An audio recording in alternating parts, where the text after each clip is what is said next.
Mag-real talk sa ta mga kapower. Daghang di mo to.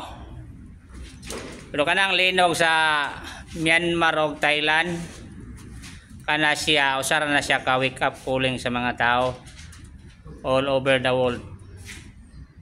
Kay sa karon nga generation, sa karon nga panahon, daghan ang awa nito Ginoo. Namay nito pero duha man gud ka klase ang pagtuo sa Ginoo god. Kung imong tanaw dagang mosimba, pero kanang uban na ilad-ilad sana. Aron lang ingnon ba nga nasimba. Kaya ang usa man kong kaklase sa pagtuo sa Ginoo mga kapower, anang kinasing-kasing. Ang usa sad anang aron ingnon lang ba nga nito o Ginoo. Pero out of 100% sa karon nga time, may lag na ay 10% nga tinudanay nga nito o Ginoo. Anang mga linog tanan ron nga nisuod sa kalibutan di pa na mao. Naa pa di mas kusugan ng moabot.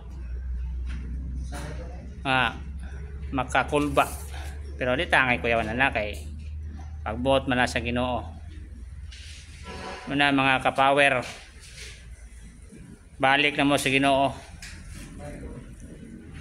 Ayaw na mo pagsigi og kanang sa karon man ko panahon na kasagaran sa mga tao sakim na man ko sa kapangyarihan, sakim sa kwarta.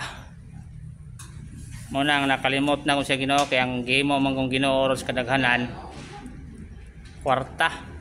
Ang kwarta mahimo man gyud sa unsay mong buhaton. Pero ay mo kalimot nga naay tag-iyas kalibutan. Napay mas labaw nato. Bisag unsa man ka bright sa mga tao ron nga ni-exist. Kana ilang talento ihatag sa na sa Ginoo.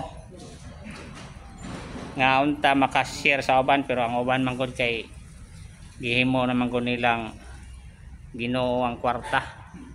Munay pinaka bati. Kaya ang kalibutan ron doon lang ta. Motuo mo sa dili. Musugot man tag sa dili, watay mahimo. Kay mao naman jud na. Kay kung imong tanawon, grabe ang mga tao. Isog, sakim sa kapangyarihan, abusado, tanan. Muna ka na mga kalamidad ron, wake up calling ron na. Di pa na mao. Eh kung di ta magbalik sa Ginoo, di madugoy sa madali. Moabot yun ang pinakakusog ng kalamidad. Muna mga kapower, maitag magmata ng mga tanan.